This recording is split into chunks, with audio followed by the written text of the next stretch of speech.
Hello, my name is Carolyn Patterson. I'm the Executive Director of the Missoula Writing Collaborative. Welcome and thank you all so much for joining us. Welcome to our 6th annual fundraising luncheon. It's our first virtual luncheon, Ode to Lunch. We are so happy that you're here to join us. I wanted to tell you a little bit about the Missoula Writing Collaborative. The Missoula Writing Collaborative was started in 1994 by Sheryl Noethe in 5 schools in western Montana. Today we've grown to 38 schools in western Montana. We're in rural schools, tribal schools, and Missoula schools. We have 12 writers. The writers go into the schools for 12-week poetry residencies. They teach free verse poems about memory, place, and imagination, and they also teach form poems, odes, haikus, haibans, and sonnets to students. At the end of those 12 weeks, the students perform in school poetry readings, and the students also have poems that are compiled in school poetry anthologies. The things that happen during those residencies are really transformational for those students. We have many kinds of students from a broad range of abilities, and but we often see students who don't write very well at the start. We see students who are incredible writers, but what happens during that course of time is that students are able to write about things they really care about. They can write about jingle dresses, they write about powwows, they write about hunting, they write about imaginary ice princesses. And through that, the power of that storytelling, students learn how to write with detail and passion. They learn how to write concisely, and they learn how to write clearly. So a little bit about our program today that we're so excited to present you with. We are very honored to have with us Naomi Shihab. She is the U.S. Young People's Poet Laureate. And then secondly, we're Sheryl Noethe, who is was our founder and was a former Montana Poet Laureate, will be in conversation with Lewis and Clark classroom teacher Sharon Jones. After that, 2 young poets, Zach Baldwin and Magnolia Gondry, are going to read from their own work. They've been writing with us for many years. And then finally, our own writer and our brand new Montana Poet Laureate, Mark Gibbons, is going to be reading from his own work. We would love you to help support these young writers in the schools by helping to donate to us. And one of the ways that you can do this is by pressing the donate button at the top of your screen and donating at any level that you're comfortable with. You can also pick from one of the many baskets that we have on our silent auction.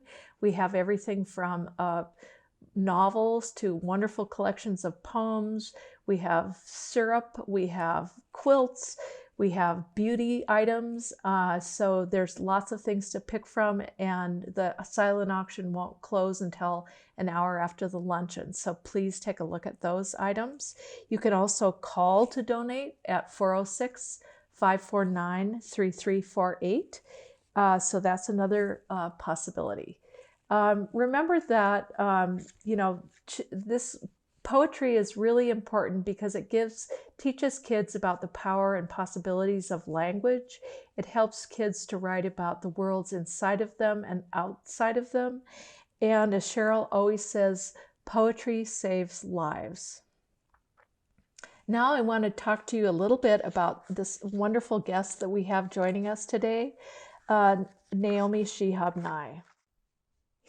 Naomi Shihab was born in St. Louis, Missouri. Her father was a Palestinian refugee and her mother an American of German and Swiss descent. And Naomi spent her adolescence in both Jerusalem and San Antonio, Texas. She earned her BA from Trinity University in San Antonio.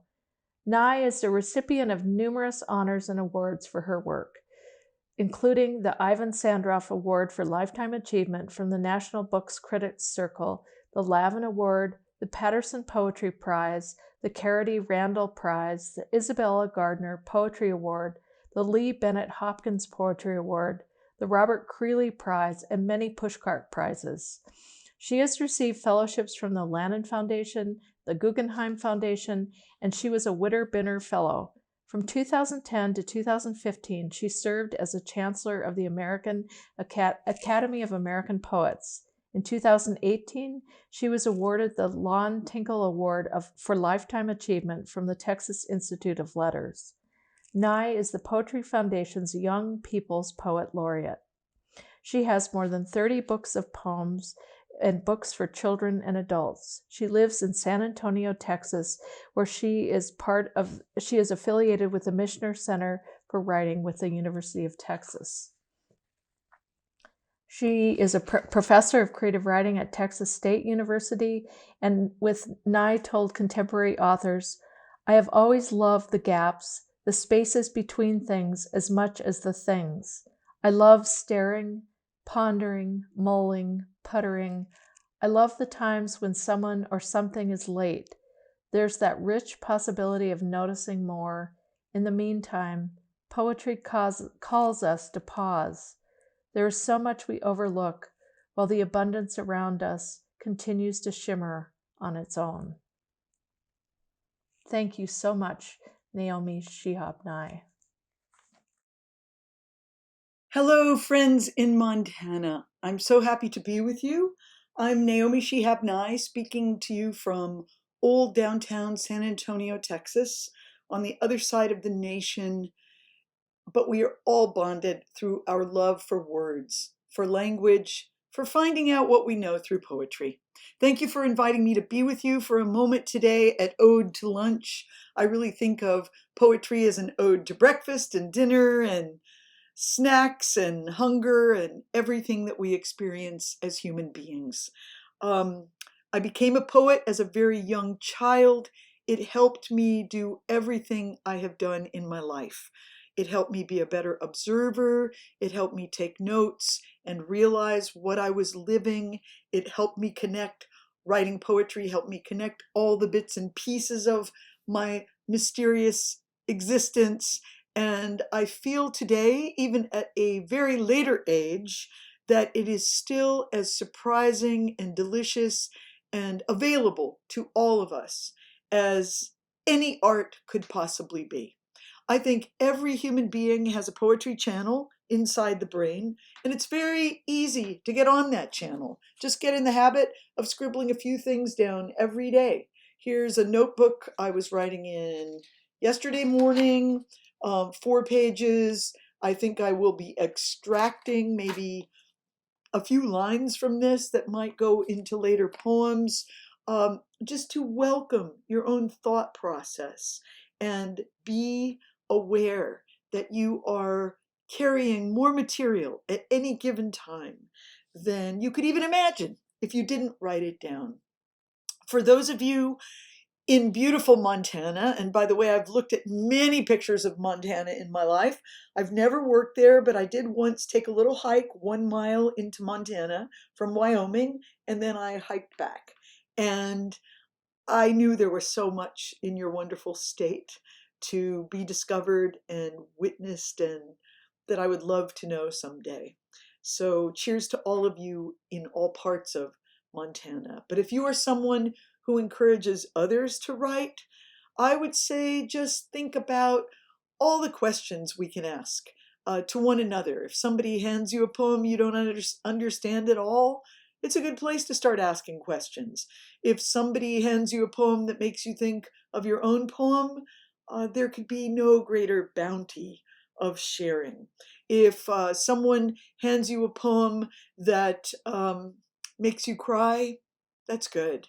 Or makes you laugh, that's good, because it caused you to feel and be connected. We've been living through the weirdest period that any of us can remember. A lot of trauma, grief, sorrow, loss, separation, isolation. If you're a person who goes to your notebook knowing that your notebook, your pencil and pen are your friend, probably it's been a little easier for you, because you were able to write down some of the weird things we've all been experiencing. You were able to ask questions, and maybe, if lucky, now and then you were even able to have some new thoughts to help you navigate this very, very strange time. I believe in encouragement. I'm not very interested in criticism, high criticism of each other's work, but I think we can always ask questions that would help another person feel where their own poems are. And if you are a young poet trying to get started, just ask yourself some really basic questions. What is worrying me right now? What do I care about right now? What's a word that keeps floating around in my mind that I might like to explore? Where do I live? How would I describe this place to someone else who has never seen it? I live half a block from the San Antonio River in a very old neighborhood in downtown San Antonio. Recently, one of the oldest trees in our neighborhood had to be taken down because it had died and it was dangerous to everybody who walked under it. And I think a lot about roots and the flowing of that river and the people who were on this ground before we were. And I've written about it for 40, 50 years. And I haven't finished yet. You keep exploring your own ground, and it's valuable. It matters to you and possibly, if we're lucky, to others. I'll read a few poems to you that all come from my most recent book, which is called Everything Comes Next, Collected and New Poems. And it has a very beautiful painting on the cover by Rafael Lopez of Mexico and the United States. Because of libraries, we can say these things. She is holding the book close to her body, carrying it home on the cracked sidewalk down the tangled hill. If a dog runs at her again, she will use the book as a shield. She looked hard among long lines of books to find this one. When they start talking about money, when the day contains such long and hot places, she will go inside. An orange bed is waiting, story without corners. She will have two families. They will eat at different hours. She is carrying a book past the fire station and the five and dime. What this town has not given her, the book will provide. A sheep, a wilderness of new solutions. The book has already lived through its troubles. The book has a calm cover, a straight spine. When the step returns to itself as the best place for sitting, and the old men up and down the street are latching their clippers, she will not be alone. She will have a book to open and open and open. Her life starts here. We all owe so much to our reading matter, to the libraries of our towns and schools, to everyone who wrote before us. We're part of that river flowing. We're part of that long, long lunch. Always bring a pencil. There will not be a test. It does not have to be a number 2 pencil. But there will be certain things, the quiet flush of waves, ripe scent of fish, smooth ripple of the wind's second name, that prefer to be written about in pencil. It gives them more room to move around. Courage. A word must travel through a tongue and teeth and wide air to get there. A word has tough skin.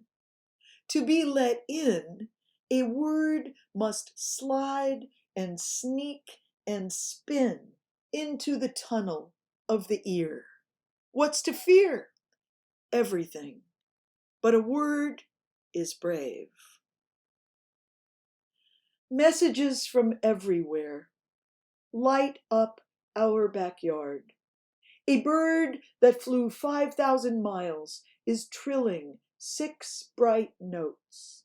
This bird flew over mountains and valleys and tiny dolls and pencils of children I will never see.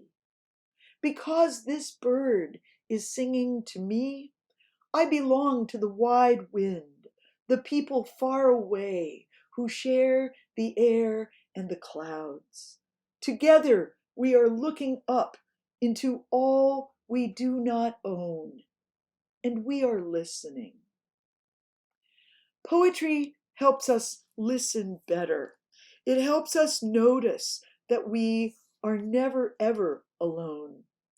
I'll just read the first stanza of a poem called Red Brocade. My father was an Arab, and I have written a lot out of the culture I knew through my father, and I hope you all feel comfortable to write about different cultures and share them with one another. That's how we become bigger human beings. The Arabs used to say, when a stranger appears at your door, feed him for 3 days before asking who he is, where he's come from, where he's headed. That way, he'll have strength enough to answer, or by then, you'll be such good friends. You don't care.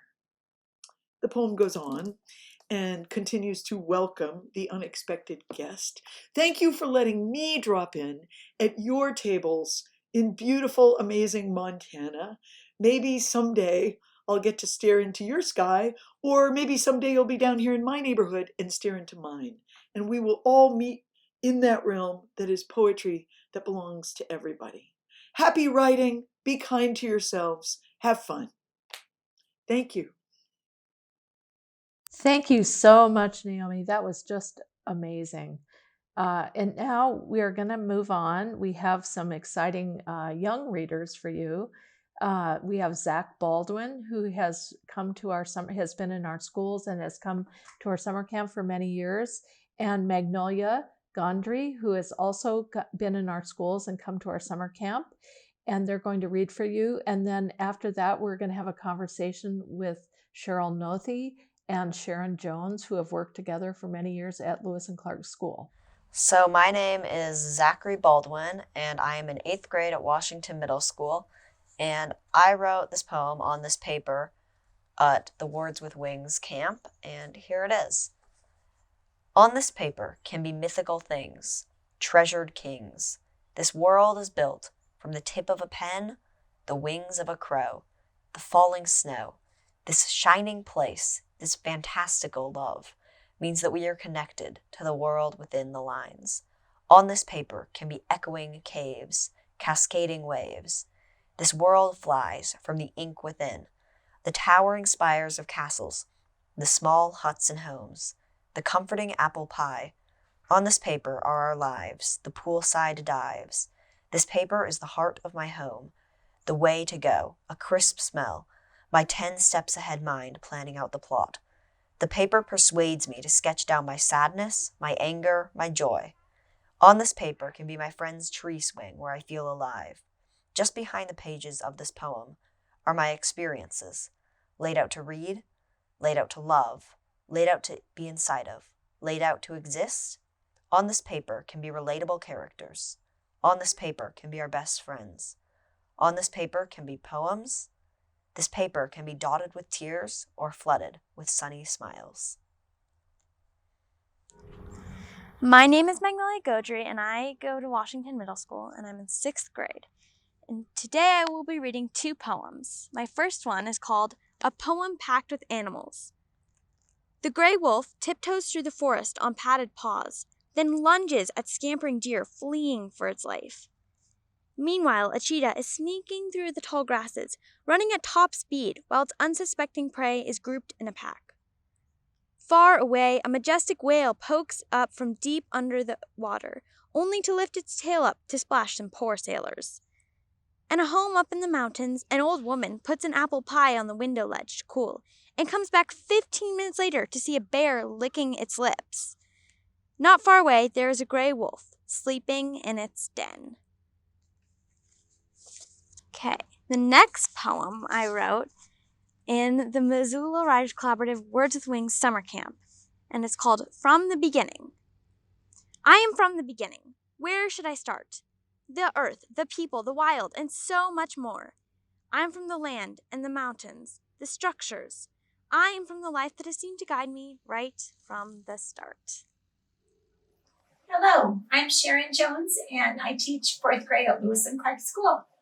I'm Sheryl Noethe. I am the founder and artistic director of the Missoula Writing Collaborative. And I'm Kim O'Connor. I teach 4th grade at Lewis and Clark. So Sheryl, how long has the Missoula Writing Collaborative been established? We have been rocking and rolling the classroom for 27 years. That's amazing. And how long have you been at Lewis and Clark? Well, I've worn out 4 principals, so at least a decade. Well, we love having you here. Yes. And I know we have so many reasons for wanting to support this program and have you here teaching with us. I think one of the biggest ones is that poetry is this incredible equalizer. We have kiddos that are looking for this really rich writing experience, and then we have ones that really struggle through their academic day. And having you come in and teach poetry it's a place where every kid can shine. And there's no right or wrong in poetry. And that's foundational to what you do is Yes. you teach them that whatever they write is wonderful. Yes. And you work to get them to be even better. Yeah. They get to tell their stories. They get to tell their own stories with their own words and their own experiences. And I love how they have to learn how to witness their surroundings and their lives more, so they have these ideas to bring back to poetry. It teaches them to use their senses and to pay attention. And I just think it's a beautiful balance. And having you come in gives them great confidence, because not only are they writing, but then they're having to listen, they're sharing with each other. They have a moment to shine, a moment to. They really do. Mm-hmm. Yeah. And they also, they have to tap into some really big feelings, and that they have a chance to express those feelings in a way that they might not typically get to. They get to use word choices that we don't even know they have in their vocabulary, that you draw out of them. You know, we found out last year what it was like not to have you. And we knew that our programs were not as rich because you weren't here. The program wasn't here. Yeah, there was something missing. It was definitely a missing piece. Sharon and I can teach our kids how to write poetry, and it's just not like having an expert in the classroom. You bring a higher level of teaching, and you get. After last year, we learned you get more from that than we can, and we missed it. I think that poetry is soul work. It is. We're really looking forward to this year. Yes, welcome back. Thank you so much. Those were great readings, Zach and Magnolia, and what a great conversation, Sheryl and Sharon, and what amazing things you guys do for young students. That was beautiful. My next, our next reader and contributor, it's my great pleasure to introduce Mark Gibbons. I've known Mark for a really long time. Mark is a wonderful teacher and writer, and and now he's our wonderful Montana Poet Laureate. Mark Gibbons is the author of 11 collections of poetry. In the Weeds, Drumlin Institute 2021 is his latest book. A 2013 recipient of the Artist Innovation Award from the Montana Arts Council, Gibbons is the current poetry editor of the Montana Poets Series for Foothills Publishing, Kananoa, New York. He has worked with Poetry Out Loud in the National Recitation Competition since its inception and taught poetry in the schools for the Montana Writing Collaborative and the Montana Arts Council for the last 3 decades. I'd like you all to please welcome Mark Gibbons. Hello. I want to tell you a little bit about why I think it's important to have writers in the classroom. And I learned firsthand when I was in high school the importance of what it's like to bring a writer into the classroom from outside. We were one of the first groups probably at that time to benefit from this experience. In 1970, the Montana Arts Council started sending writers into the schools if a school wanted to add them. And the writer that we received at our school was James Welch, the Native American author who's probably one of our greatest writers in the state of Montana and history. He's no longer with us, but he started out as a poet, and he hadn't published yet. He was working on his first book, which was titled Writing the Earth Boy 40. And so he shared those poems with us. And the interesting aspect of the whole thing was these were poems written out of his life, growing up on the High Line, from a Native American cultural background, regular rural Montana work, the stuff that people dreamed and thought about in their own little lives. And he told us that we needed to do the same thing out of our own existence in this little railroad town that I grew up in. And so that was huge. I mean, it was like, whoa, he wants us to write stuff out of our own, little world. And so it's like, yeah, I don't think I'll have any trouble doing that. So we started doing that, and I've been doing it ever since. I never did stop. And I think that that's the value of putting a writer in the schools for someone who is a writer. That's a very, very important thing to have happen. But it's also even more important for everybody in the school classroom to experience. And I'm going to get verklempt talking about this because I get emotional talking about the impact that writing has on students in the classroom. I go into the classroom. I've been doing this for 25 years with the Missoula Writing Collaborative, or somewhere in that area. Sheryl Noethe was nice enough to hire me to come in and play with children back in 1996. And I immediately, because I knew the value of it, having had that experience as a young person. And so I was excited about experiencing what it was like to be around little kids, because I had never actually been around little kids teaching them. And what I discovered was it was even better. I mean, because they are so totally unspoiled. They're still innocent. They're so willing to share and so generous that the experience was like, it just blew me away. So I can't quit. Basically, that's the story that I have. I haven't stopped doing it simply because they feed you their energy, their truth. And that's what poetry is all about. Poetry is about writing your truth. You know as well as I do that every wedding, every funeral, every birthday party, everything that you've ever been to, somebody, and there's a crowd of people around, they pull out a poem. Oh, we better have a poem for this. And they share a poem. And why do they do that? Because poetry captures emotional language. Poetry understands what it's like to be a human being. And so that's what we do. We take poems into the classroom. We share them with students. They like, whoa, yeah, they can relate to that in their own life. And they go, boom. And I say, okay, now you're going to write something out of that. And we're able to then get them to write, walk around, make sure they're on task, help them get started if they're having trouble. They write for us, and then they get up and they read it, and they read like champs. And everybody, it was a classroom of 30 kids. Somebody that doesn't really know somebody else on the other side of the classroom hears this kid read this poem, and it's like, oh my God, it's incredible. It hits you in the heart, like, it's unbelievable. So as you can see, I'm invested in this program, and I think that you should be invested in it too. If you haven't ever had the chance to experience this, you should see if it's involved in your school and take it in and check it out, because it's what we need as a society to survive.